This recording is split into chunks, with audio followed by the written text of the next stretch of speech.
असल में हिंदुस्तान फंस इस तरह गया है कि हिंदुस्तान ने उनको बुला तो लिया था, हिंदुस्तान का ख्याल था कि ये वक्ती पड़ाव। बांग्लादेश में तारीख का पहिया उल्टा घूम रहा है। जो कल तक लोगों को फांसी के फंदों पर झुला रहे थे, आज उन्हें फांसी की सजा सुनाई जा रही है। तक ट्रायंगुलर काउंटर स्ट्रेटजी से इंडिया को काबू करने की पॉलिसी किस हद तक कामयाब साबित होगी? अस्सलाम वालेकुम जी, welcome back to my channel. Hope आप सब बिल्कुल ठीक ठाक होंगे। मेरा नाम सुमैन है, आप देखिए स्पैन रिएक्शंस बंगला। यहाँ पे जी बात करेंगे पाकिस्तान, बांग्लादेश और चाइना अलायंस की। किस तरह पाकिस्तान बांग्लादेश जो है एक साथ मिल बैठे हैं और यहाँ पे भारत को दिया है बड़ा सरप्राइज। यहाँ पे किस तरह इंडिया का तैयारा तेजस दुबई एयर शो के दौरान तबाह हुआ। वो भारत जो खुद को दुनिया की बहुत बड़ी ताकत समझता है और कहता है कि हमारे सामने कोई खड़ा नहीं हो सकता। यहाँ पे उनके लाइक मिलिट्री बजट की बात करें, उसको देखते हुए पूरा का पूरा भांडा जो है वो भारत का फूट गया है। यहाँ पे क्या सरप्राइज दिया है पाकिस्तान, बांग्लादेश और चाइना ने भारत को। पहले आप लोग से रिपोर्ट शेयर करते हैं, फिर आप लोगों से मजीद बात करेंगे। वीडियो देखने से पहले चैनल पे न्यू है तो चैनल को सब्सक्राइब और बेल आइकन को क्लिक करें। सो चलते हैं, देखते हैं वीडियो। नाज़रीन, बांग्लादेश में तारीख का पहिया उल्टा घूम रहा है। जो कल तक लोगों को फांसी के फंदों पर झुला रहे थे, आज उन्हें फांसी की सजा सुनाई जा रही है। जो कल तक अपने मुखालिफिन को गद्दार करार दे रहे थे, आज उन पर गद्दारी के मुकदमे चल रहे हैं। बांग्लादेश की कातिल डायन शेख हसीना को 1400 बंगालियों के खून से हाथ रंगने के जुर्म में फांसी की सजा सुनाई गई तो मुल्क भर में लोगों ने इजहार तशक्कुर किया। सवाल यह है कि बांग्लादेश का हीरो खानदान एकदम से जीरो कैसे बन गया? क्या इसलिए कि 20-25 साल इक़्तिदार के बावजूद शेख खानदान बंगला अवाम की बजाय हिंदुस्तान के मफादात की निगरानी करता रहा, जबकि शेख हसीना की अपील पर कोई बंगला शहरी बाहर नहीं निकला। 15 सालों में इंडिया की ईमा पर अपने 200 सियासी मुखालिफिन को फांसी की सजा देने वाली कातिल डायन शेख हसीना आजकल हिंदुस्तान में है, जिसकी वापसी का मुतालिबा बांग्लादेश मुसलसल कर रहा है। क्या इंडिया बांग्लादेश के इस मुतालिबे को यकसर नजरअंदाज कर देगा? अगर ऐसा हुआ तो बांग्लादेश का रद्द-ए-अमल क्या होगा? बहरे अरब से खलीज बंगाल तक ट्रायंगुलर काउंटर स्ट्रेटजी से इंडिया को काबू करने की पॉलिसी किस हद तक कामयाब साबित होगी?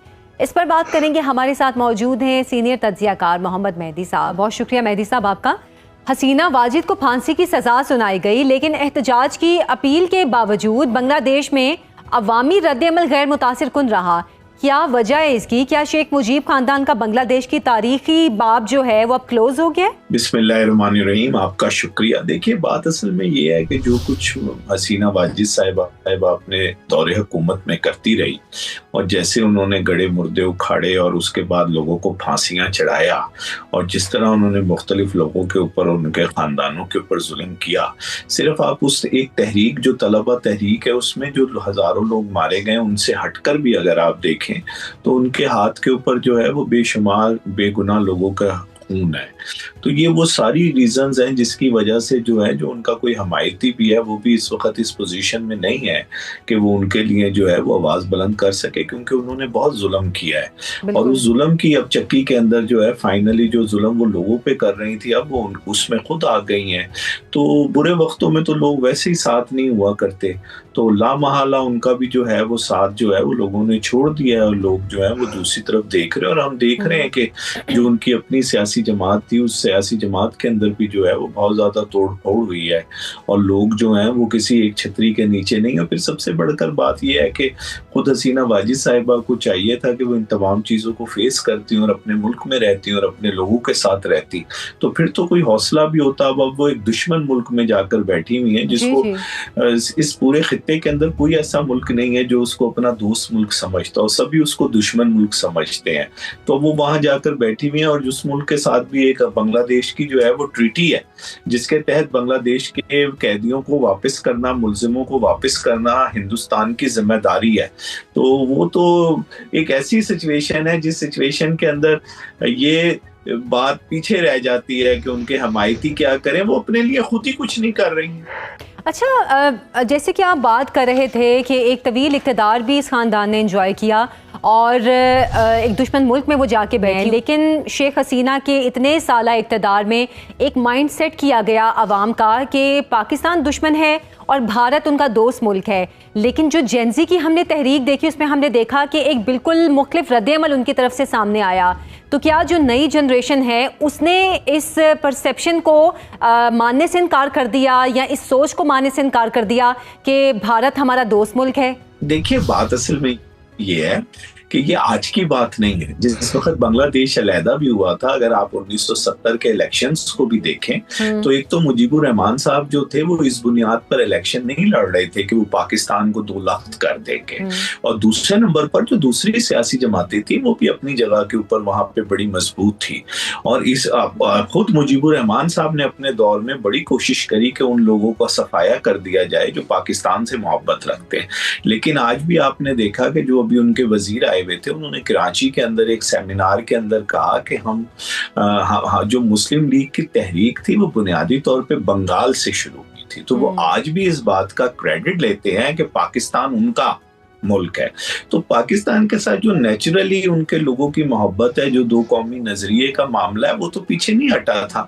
ये तो एक जो है कॉस्मेटिक किस्म का मामला था। हसीना वाजिद साहिबा ने कॉस्मेटिक मामलात किए हुए थे और उसके अंदर उन्होंने ये तासुर दिया हुआ था कि हिंदुस्तान उनका बड़ा दोस्त मुल्क है और पाकिस्तान के साथ उनके ताल्लुकात नहीं है। लेकिन ये अवाम की राय तो नहीं थी। अवाम तो उस वक्त भी इस बात से इत्तफाक नहीं रखती थी।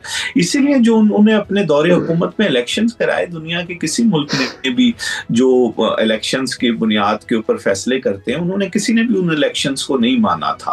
और जिस तरह अपोजिशन के साथ वहां का रवैया था, तो उसके बाद तो इसलिए ये मैं तो इस बात से इत्तफाक नहीं करता कि वहां पर किसी वक्त भी कोई ऐसी सूरत हाल थी कि वो लोग हिंदुस्तान से ज्यादा चाहत का मुजाहरा कर रहे थे या हिंदुस्तान को अपना ज्यादा दोस्त समझ रहे थे। ऐसा कभी भी नहीं था। ये तो बस एक फिक्टिशियस सूरत हाल थी जो हसीना वाजिद ने पैदा करने की कोशिश की, लेकिन उसमें वो कामयाब नहीं हुई। अच्छा, भारत ने शेख हसीना को सियासी पनाह दी हुई है और बांग्लादेश कई बार पहले भी शेख हसीना की वापसी का मुतालिबा कर चुका है। क्या इंडिया शेख हसीना को रोक कर बांग्लादेश से जो अपने रहे सहे ताल्लुकात हैं उनको दाव पर लगाने का जुआ खेलने की पोजीशन में है? शेख हसीना उनके लिए क्या इतनी इंपॉर्टेंट है? देखिए, उन्होंने बड़ी कोशिश की थी कि किसी तरह शेख हसीना जो है वो वहां से बरतानिया चली जाए। अच्छा। लेकिन आपको पता है कि बरतानिया ने शेख हसीना साहिबा का वीजा मंसूख कर दिया है। आया कि शेख हसीना साहिबा के जो बच्चे हैं, खासतौर पे उनके बरखुरदार जो हैं, वो वहीं पर ही मुकीम है, वेस्ट के अंदर ही। लेकिन उन्होंने शेख हसीना साहिबा का वीजा मंसूख कर दिया। तो अब असल में हिंदुस्तान फंस इस तरह गया है कि हिंदुस्तान ने उनको बुला तो लिया था, हिंदुस्तान का ख्याल था कि ये वक्ती पड़ाव होगा और उसके बाद वो यहाँ से चली जाएंगी। जैसे अगर हम 1971 के भी मामलात में देखें तो वो वहां पर जरूर थी और फिर वो चली गई थी। लेकिन अब उनके पास कोई रास्ता नहीं है कि वो कहाँ जाए। उनकी सूरत हाल बिल्कुल वैसी है जैसी शहनशाह ईरान की हो गई थी कि उसके पास कोई दुनिया का मुल्क उसे एक्सेप्ट करने को तैयार नहीं था। इसी तरह शेख हसीना को भी अब इस सारी सूरत हाल के अंदर हिंदुस्तान ये समझता है कि ये एक बहुत बड़ी प्रॉब्लम की बात है और इस प्रॉब्लम से जान छुड़ाना चाहता है, लेकिन उसके पास रास्ते बड़े महदूद हैं। वो उन रास्तों की तरफ चलना पड़ेगा जो कानूनी रास्ते, क्योंकि देखिए पहले बांग्लादेश की हुकूमत उनको मांग रही थी, लेकिन अब बांग्लादेश की कोर्ट ने फैसला कर दिया है। कोर्ट का मामला और हुकूमत के मामलात के अंदर बड़ा फर्क होता है। अब कानून के तहत वो एक मुलजिम नहीं रही हैं, एक मुजरिम बन गई हैं। तो अब जो है हिंदुस्तान के लिए बड़े मुश्किल सूरत हाल होगी बैनुल अक़वामी सतह पर कि हिंदुस्तान जो है उनको वापस भी ना करे और अपने पास ठहराए रखे। फिर आपको पता है कि अगले साल के शुरू के अंदर जो है वो मगरबी बंगाल के अंदर इलेक्शंस भी है और मोदी साहब का अगला टारगेट बिहार के बाद जो है वो मगरबी बंगाल का इलेक्शन जीतना है। और आपके नॉलेज में है कि मगरबी बंगाल के अंदर अरसे दराज से जो है वो मोदी साहब की जमात की कोई हैसियत नहीं है। तो अब ये बड़ा एक टिट फॉर टैट वाला मामला होगा और मोदी साहब इसको पोलिटिकली इस्तेमाल करने की कोशिश करेंगे। अगर पोलिटिकली उनको ये नजर आया कि मगरबी बंगाल में ये तासुर दिया जा सकता है कि हसीना वाजिद साहिबा को यहाँ रखने से मगरबी बंगाल के लोग खुश हैं, तो वो जरूर रखेंगे। अच्छा। और अगर ये सूरत हाल ना हुई तो फिर वो हसीना वाजिद से जान छुड़ाने की कोशिश करेंगे। सही। अच्छा, आम ख्याल है कि खलीज बंगाल से बहरे अरब तक चीन, बांग्लादेश और पाकिस्तान ने काउंटर स्ट्रेटजी के जरिए इंडिया को बांध दिया है। क्या आप समझते हैं कि ऐसा ही है और इसके असरात क्या होंगे? देखिए, बात असल में ये है कि इसमें बांग्लादेश ने तो बेचारे ने क्या बांधना है, लेकिन पाकिस्तान ने खुद से अपने आप को ये प्रूव कर दिया है कि जो एक बात हुआ करती थी इंडो पैसिफिक की, तो इंडो पैसिफिक में ये समझा जाता था कि हिंदुस्तान जो है वो चाइना के मद्दे मुकाबिल अमेरिका ने और उसके दोस्तों ने खड़ा किया है। अभी क्योंकि मैं खुद अमेरिका के अंदर था, लेकिन अब ये तासुर वहाँ ज़ाइल हो गया है, और ख़ास तौर पर अरेबियन सी के हवाले से अब ये तासुर बहुत कवी हो गया है कि पाकिस्तान जो है उसको नजरअंदाज नहीं किया जा सकता। और पाकिस्तान एक बहुत बड़ी ताकत है इंडियन ओशन के अंदर, और असल में तो हिंदुस्तान को तगड़ा इसलिए चीन के खिलाफ कर रहे थे, तो चीन को तो वैसे ही वो एक ताकत मानते थे और अब पाकिस्तान को भी मानते हैं। तो इस सारी सूरत हाल के अंदर हिंदुस्तान की जो स्पेस मिली हुई थी हिंदुस्तान को पिछले चंद सालों से, वो सुकड़ गई है, वो पीछे चली गई है। अब पाकिस्तान को इस वक्त करने का काम ये है कि पाकिस्तान सिफारती सतह पर इस स्पेस को जो उसे हासिल हो रही है, इसको जल्दी से जल्दी इसको अपने अपने अपने अपने बाजुओं के अंदर ले। और पाकिस्तान को खास तौर पे जो है, जो एक सहूलत दी गई थी आज से 2 साल पहले हिंदुस्तान को, जो मस्कत की तरफ से सहूलत मिल रही थी, इस सहूलत को खत्म करवाने की जरूरत है। तो पाकिस्तान को बहुत प्रोएक्टिव होना चाहिए। पाकिस्तान को अल्लाह ताला ने मौका दे दिया, पाकिस्तानियों का काम है कि वो पाकिस्तान की इज्जत और जो उसको अल्लाह ताला ने दिलाई है उसको महफूज बनाए और उसको मजीद आगे बढ़ाए। तो मैं समझता हूँ कि पाकिस्तान को कि ये बात नहीं है कि बांग्लादेश और पाकिस्तान नहीं, पाकिस्तान खुद बहुत अहम हो गया है और चाइना ऑलरेडी अहम था। बांग्लादेश को ये फायदा होगा कि पाकिस्तान और चाइना दोनों बांग्लादेश को सपोर्ट करेंगे, उसको मदद करेंगे, और अगर जो है वो चिकन नेक के ऊपर पाकिस्तान और चाइना ने बांग्लादेश की मदद कर दी, तो फिर हिंदुस्तान के लिए बहुत ज्यादा मुश्किलात खड़ी हो जाएंगी। अच्छा, एक तरफ ये मुश्किलात हैं और दूसरी जानिब जो खित्ते के बाकी मुल्क थे, नेपाल, मालदीव और बांग्लादेश को मिलाकर यहाँ पर भारत अपनी इजारादारी हमेशा कायम कर रहा था, हुकूमतों के मामले में भी और यहाँ पे जो सिस्टम था उसके मामले में भी भारत ने हमेशा अपनी इजारादारी कायम करने की कोशिश की। ये तमाम ममालिक जो हैं वो भारत के ख़िलाफ़ हो गए हैं, चाहे वो मालदीव है, उसकी हुकूमत भी भारत के ख़िलाफ़ हुई, बांग्लादेश भी, और इसके अलावा नेपाल की तरफ से भी देखा गया कि काफ़ी एक ऐसा बिहेवियर सामने आया कि जिसमें भारत को ना कहा जाने लगा है। तो आपके ख्याल में अब भारत के पास क्या ऑप्शन रह गई है इस खित्ते में? वो किस मुल्क को अपना तड़ने वाला बनाएगा? देखिए, बात असल में ये है कि पाकिस्तान की ऐसा महसूस होने लगा था चंद सालों से कि पाकिस्तान निस्बतन कमजोर हो गया। वरना अगर हम तारीखी तौर पर देखें तो जिन ममालिक का आपने नाम लिया है, ये तमाम ममालिक हमेशा पाकिस्तान की तरफ देखते थे, क्योंकि हिंदुस्तान जो है वो एक ऐसा मुल्क है जो दूसरे मुल्कों की आज़ादी पर यकीन नहीं रखता और उनके अंदर घुसता है। इसकी वाज़ेह मिसाल श्रीलंका के अंदर और मालदीव में उसने अपनी फौजें घुसेड़ दी थी।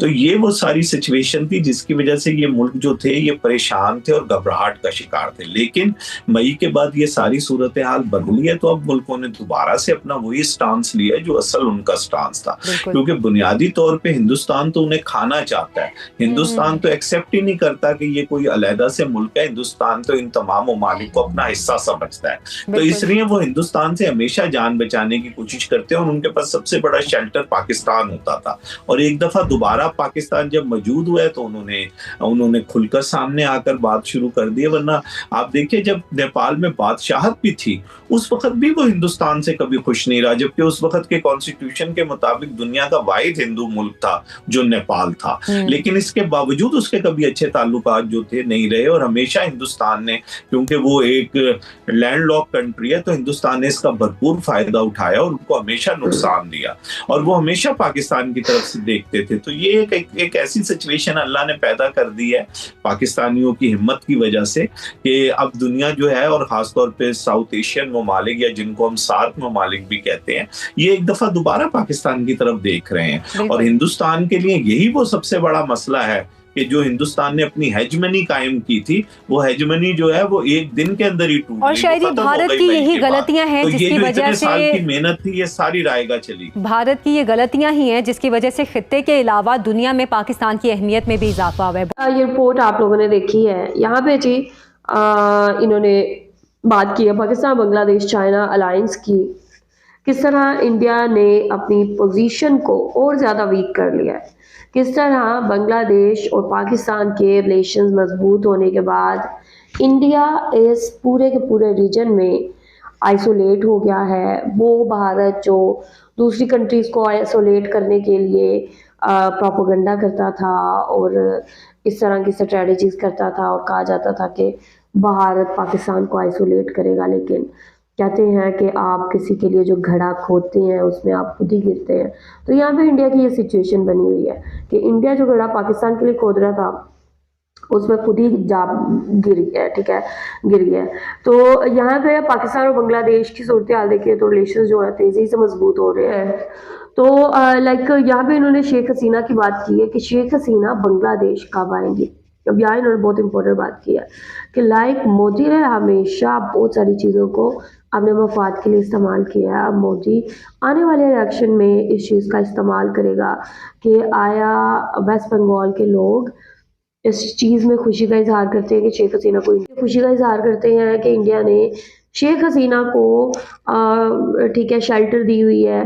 तो इस चीज़ का इस्तेमाल वो जो है वोटों के टाइम पे करेंगे ताकि लोगों से उनको वोट मिल सके। लेकिन अगर शेख हसीना को लेके वेस्ट बंगाल और बंगाल के जो लोग हैं वो विरोध करते हैं कि उनको क्यों रखा हुआ है, तो ऐसे में जो मोदी है वो शेख हसीना से जान छुड़वाने की कोशिश करेगा। वेल यहाँ पे शेख हसीना ने काफ़ी सारे कंट्रीज़ में जो असाइलम सीखी है उसके लिए अप्लाई किया, लेकिन हर तरफ से जो रिफ्यूज़ल है वो उनको मिला है। तो यहाँ पे शेख हसीना ने ट्राई की थी कि वो दुबई जाए, लेकिन वहाँ भी नहीं जा सकी। खैर इन्होंने लाइक काफ़ी अच्छा पॉइंट जो है वो रेज़ किया है वो, लेकिन साथ ही यहाँ पे इंडिया की बात करें तो इंडिया को लग रहा था कि यार वो बहुत बड़ा बादशाह है इस पूरे रीजन का, लेकिन बांग्लादेश, पाकिस्तान और चाइना के ताल्लुकात जो अलायंस है जो बना है नया अलायंस, उसको देखते हुए अब इंडिया एक बहुत ज़्यादा वीक पोजीशन में खड़ा हुआ है कि लाइक कोई भी ऐसी चीज़ होती है कि इंडिया पाकिस्तान को पे अटैक करने की कोशिश करते हैं बांग्लादेश पे, तो ऐसे में इंडिया को सख्त किस्म की रिटेलिएशन जो है वो फेस करना पड़ेगी। तो यहाँ पे ऑलरेडी पाकिस्तान ये कह चुका है कि पाकिस्तान अब मगरिब से इंडिया को टारगेट करेगा। और यहाँ पे ऑलरेडी पाकिस्तान की जो लाइक टेक्निकल टीम्स हैं वो बांग्लादेश के अंदर काम कर रही है। लाल मुनीर आर्ट बेस जो बांग्लादेश में इंडिया के बॉर्डर के मोस्ट क्लोजेस्ट है वहाँ पे पाकिस्तान की ये टीम्स काम कर रही हैं। चाइना की जो सिक्योरिटी के डिपार्टमेंट है वो वहाँ पे काम कर रहा है।